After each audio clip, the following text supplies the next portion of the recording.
Hi friends, welcome to చిన్న logs. ఈరోజు వచ్చేసి ఇడ్లీ బ్యాటర్ని ఎట్లా తయారు చేసుకోవాలో నేనైతే నా స్టైల్లో అయితే చూపిస్తానండి. చూడండి, మీరు ఎట్లా చేస్తారో కామెంట్స్ అయితే చేయండి. ఇది చూడండి, దానికోసం నేనైతే 1 కప్పు మినపగుండ్లను అయితే తీసుకుంటాను. ఇదిగోండి 1 కప్పు.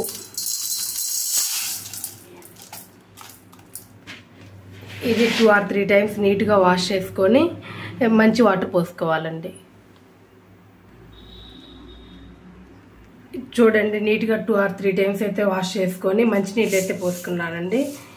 ఇదిగోండి, 1 చిటికెడు మెంతులు వేస్తే చాలా బాగుంటుందండి. మెంతులు వేయండి.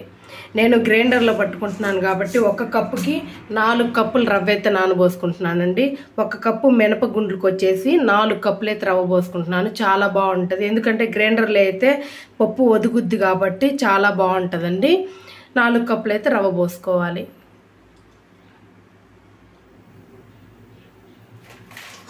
ఇది చూడండి, 4 కప్పులు అయితే రవ్వ పోసుకుంటున్నాను.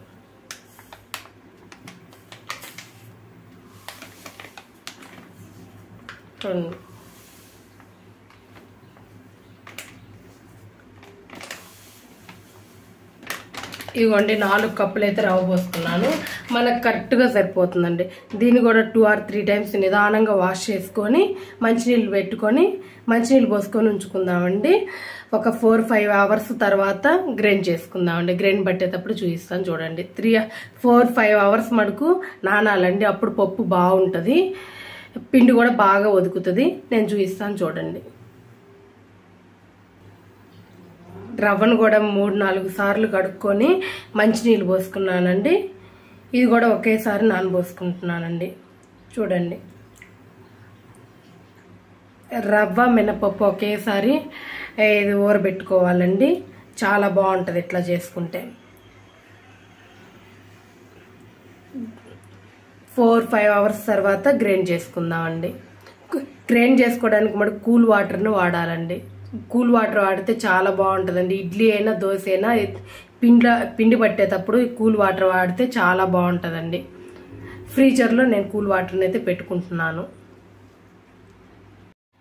ఇదిగోండి, కోసం అయితే మనం రవ్వని అయితే ముందు పిండి వేసుకుందామండి. 4 గంటలు అయిపోయిందండి. ఇంకా పిండి వేసుకొని గ్రైండర్కి వేసేసుకుందాం. చూడండి, బాగా టైట్గా పిండి వేసుకోవాలి. చూడండి, టైట్గా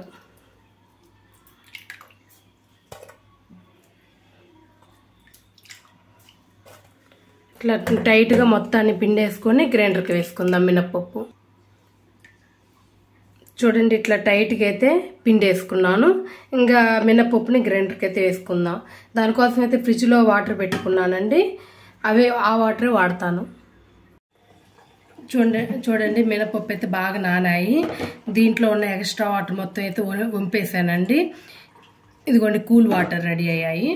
కొంచెం ఫస్ట్ కూల్ వాటర్ని అయితే కొంచెం వేసుకోవాలి. మినపప్పు మొత్తాన్ని అయితే వేసుకుంటున్నానండి.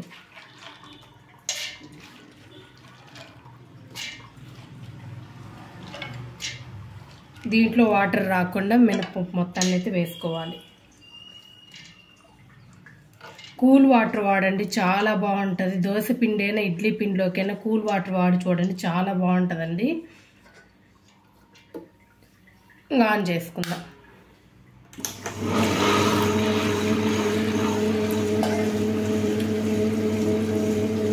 వాటర్ ఒకేసారి పోయకూడదండి, కొంచెం కొంచెంగా పోసుకుంటా బాగా పట్టుకోవాలండి. కొంచెం కొంచెం వాటర్ పోసుకుంటా మనం గ్రైండర్ వేసుకుంటే పిండి మడుకు బాగా ఒదిగి వస్తుంది. మీకే తెలుస్తుంది. చూడండి,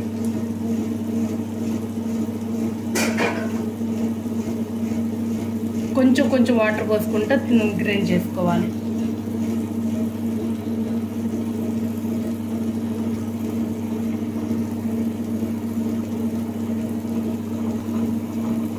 కొంచెం కొంచెం వాటర్ ఇట్లా చల్లుకుంటా గ్రైండ్ చేసుకోండి. మూత పెట్టేసుకుందామండి.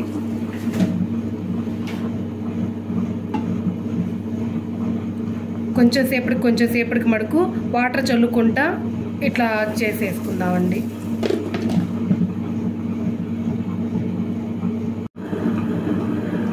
చూడండి, ఎట్లా పొంగుతుందో పిండి. కొంచెం వాటర్ వేయాలి.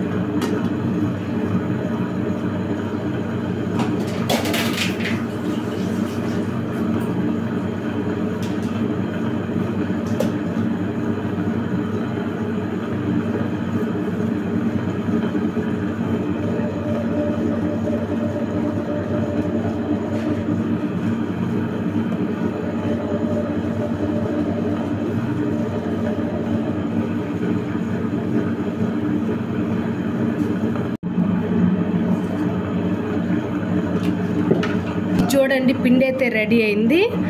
ఇంకా వేరే దాంట్లోకి ఎత్తేసి ఇదిగోండి రవ్వ పిండి పెట్టుకున్నాం కదండి, దీంట్లోకి వేస్తున్నాను. చూడండి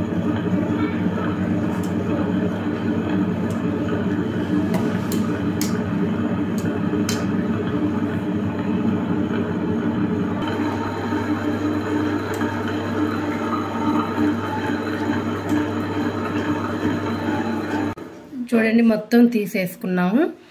దీంట్లోకి ఇప్పుడు ఉప్పు వేసి కలుపుకుందాం. ఇంకోండి పిండి మొత్తాన్ని కలిపేసుకుందామండి. ఇగో సరిపడంత ఉప్పు వేసుకొని పిండి మొత్తాన్ని కలిపేసుకుందామండి. పిండి మడుకు బాగా కలపండి. ఇట్లా బీట్ చేసుకుంటే కలపండి, చాలా బాగుంటుంది పిండి. ఒకే డైరెక్షన్లో ఇట్లా కలిపేయండి.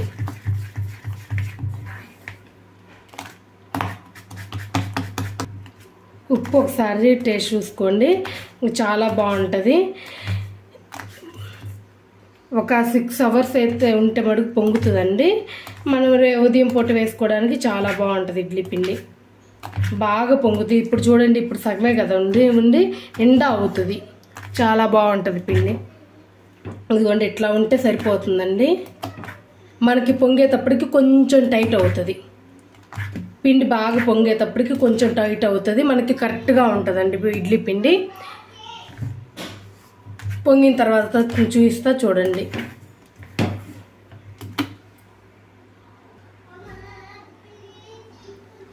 పిండి పొంగిన తర్వాత చూపిస్తానండి. చూడండి తక్కువగా ఉంది కదండి గిన్నె నిండా పొంగుతుంది.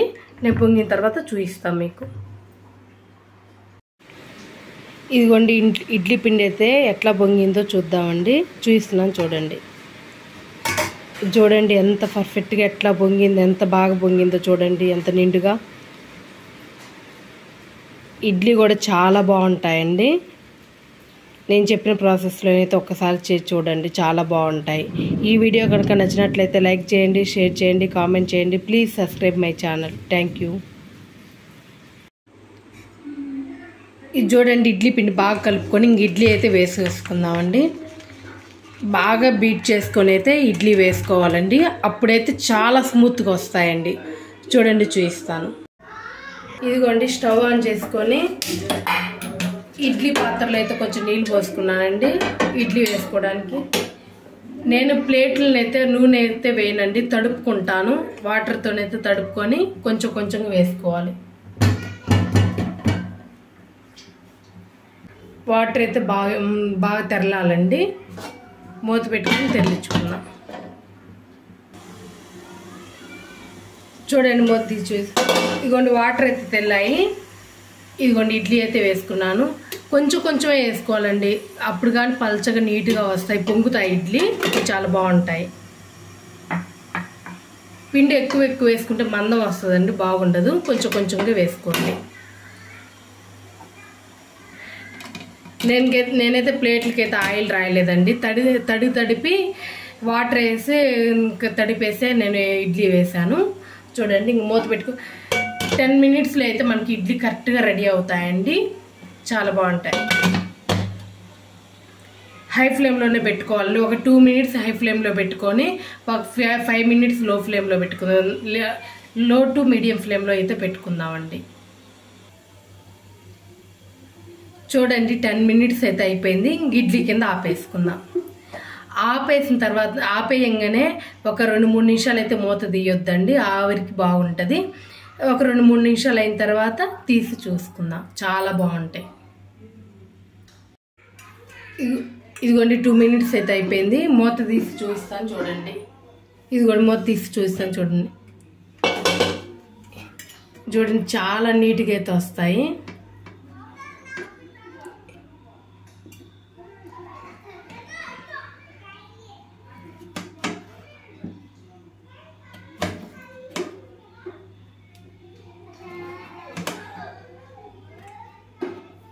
చాలా మెత్తగా స్పాంజీ లాగా ఉంటాయండి ఇడ్లీ మాత్రం.